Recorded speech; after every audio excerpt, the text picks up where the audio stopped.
అందరికీ నమస్కారం. అందరికీ ఆంగ్ల నూతన సంవత్సర శుభాకాంక్షలు. మనకి ప్రతి వారికి కూడాను ఈ 2025 సంవత్సరం ఎలా ఉంది తెలుసుకోవాలని ఆతృత బాగా ఉంటుంది.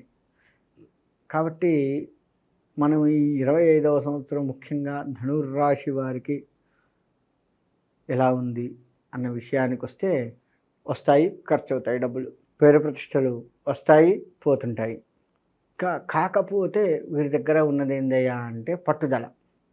అదొక్కటి వీరిని కాపాడుతూ ఉంటుంది. మొదట్లో ధనం ఇబ్బంది పడుతూ ఉంటారు, అప్పు చేసే పరిస్థితికి వస్తుంది. కానీ క్రమేపీ అప్పు తీర్చుకోవటమే కాకుండా, అప్పు తీరటమే కాకుండా మనకి లాభాల బాట పడుతూ ఉంటారు. ధనంకి లోటు ఉండదు. విద్యార్థుల విషయంలో చదువుకు లోటు ఉండదు, చదువు కూడా బాగా సాగుతూ ఉంటుంది. వ్యాపారస్తులు కూడా కొంత ఇబ్బందులు పడుతూనే వ్యాపారంలో ముందుకు వెళ్తూ ఉంటారు. ఇక రియల్ ఎస్టేట్ వ్యాపారం కూడా అంత బాగానే ఉంటుంది. ఎన్ఆర్ఐలకు కూడా అనుకూలమైనటువంటిది, వ్యవసాయదారులకి అనుకూలమైనటువంటిది. అంటే ఇక్కడ చూడాలి అంటే ఈ రాశి వారికి ఈ సంవత్సరం మొత్తం కూడాను కొంత వ్యతిరేకంగా కనపడినప్పటికీ దాన్ని అధిగమిస్తూ మనోధైర్యంతో వీళ్ళు ముందుకు వెళ్ళేది కనపడుతూ ఉంటుంది. మనోధైర్యమే వీళ్ళని రక్షిస్తూ ఉంటుంది, అందులో ఎటువంటి సందేహం లేదు. అన్ని రాశుల వారి కంటే కూడా వీరికి మనోధైర్యం ఎక్కువగా కనపడుతూ ఉంది. ఆ ధైర్యమే వీళ్ళని ముందుకు నెడుతూ ఉంటుంది, లాభాల పాట తీసుకొస్తుంటుంది. మొదట్లో ఖర్చయినాయి అని డీలా పడ్డప్పటికీ కూడాను వీరు మంచిగా ఉంటుంది. కుటుంబంలో చిన్న చిన్న తగాదాలు ఇవి జరిగినప్పటికీ క్రమేపీ నశించిపోతూ ఉంటాయి. వీరు అప్పులు తీర్చుకుంటుంటారు. అప్పులు మొదట్లో అప్పులు చేసి తర్వాత తీర్చుకుంటూ ఉంటారు. వీరికి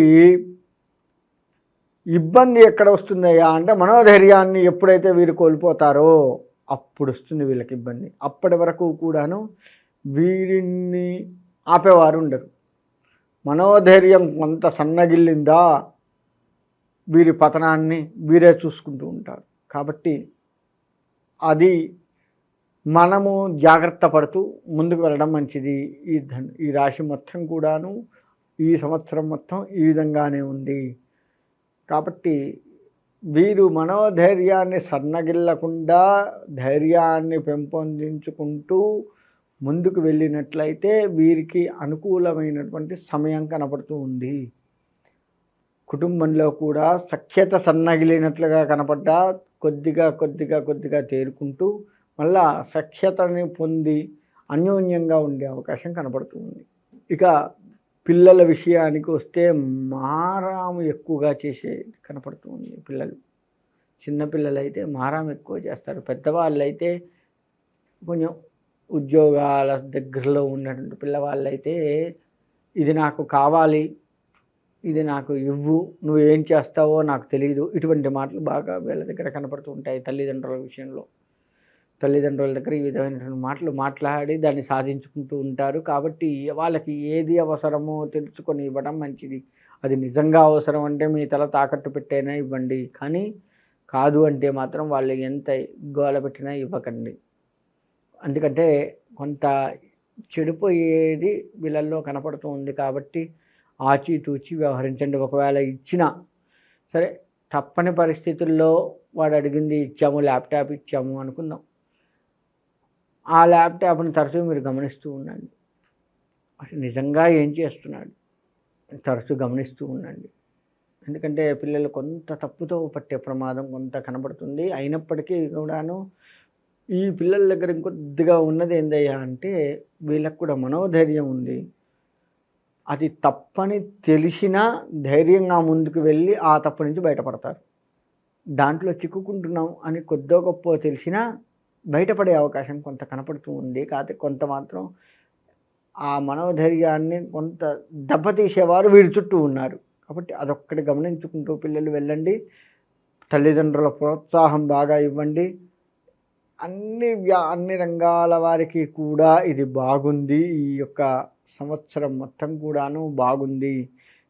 కాబట్టి మీరు ఎక్కడా కూడా భయపడవలసిన పని లేదు. ఆర్థికంగా పురోగతి చెందుతారు.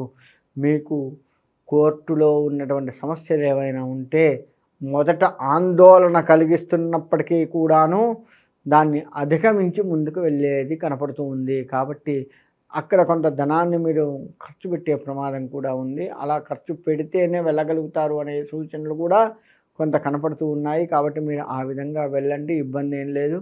కాకపోతే ఆచితూచి వ్యవహరించడం మంచిది.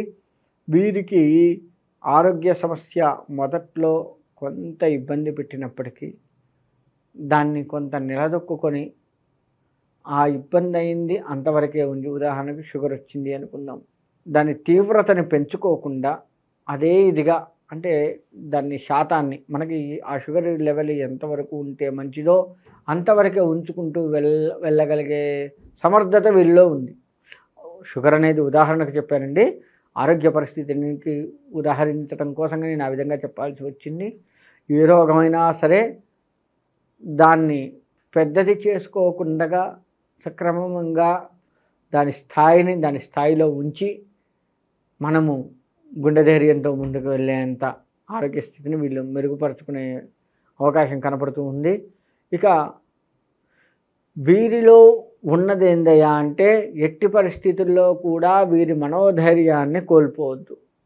అది ఒక్కటి బీజం పడ్డదా, బీజం పడితేనే చాలు పతనాన్ని చూసుకుంటారు. కాబట్టి దాన్ని మీరు కాస్త ఆలోచించుకోండి. వీరు పూజించవలసిన దైవం విషయానికి వస్తే అయ్యప్ప స్వామిని కానీ పూజించండి, వెంకటేశ్వర స్వామి వారిని కానీ పూజించండి. ఎందుకు అంటున్నాను అంటే శని బాధల నుంచి అయ్యప్ప తొలగిస్తూ ఉంటాడు, వెంకటేశ్వర స్వామి కలి బాధల నుంచి తొలగిస్తూ ఉంటాడు.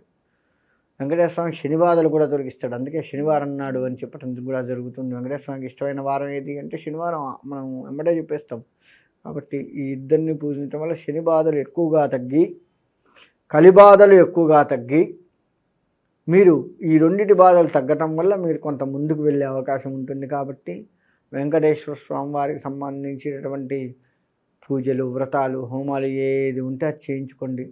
తద్వారా ఆ స్వామివారి అనుగ్రహం మీ మీద ఉండి ఇప్పుడు నేను ఏదైతే చెప్పానో అటువంటివి చెడు ఏదైనా ఉంటే దాన్ని అధిగమిస్తూ ఆ స్వామివారి అనుగ్రహంతో మీరు ముందుకు వెళ్ళే అవకాశం కనపడుతూ ఉంది. మీకు ఎక్కడా కూడా ఏ ఇబ్బంది కలగదు. ఈ సంవత్సరం మొత్తం కూడాను బాగుంది. కాబట్టి ఆయా దేవతల్ని పూజిస్తూ ఇంకా మంచిగా ఉండాలి అని కోరుకుంటూ సెలవు తీసుకుంటాను.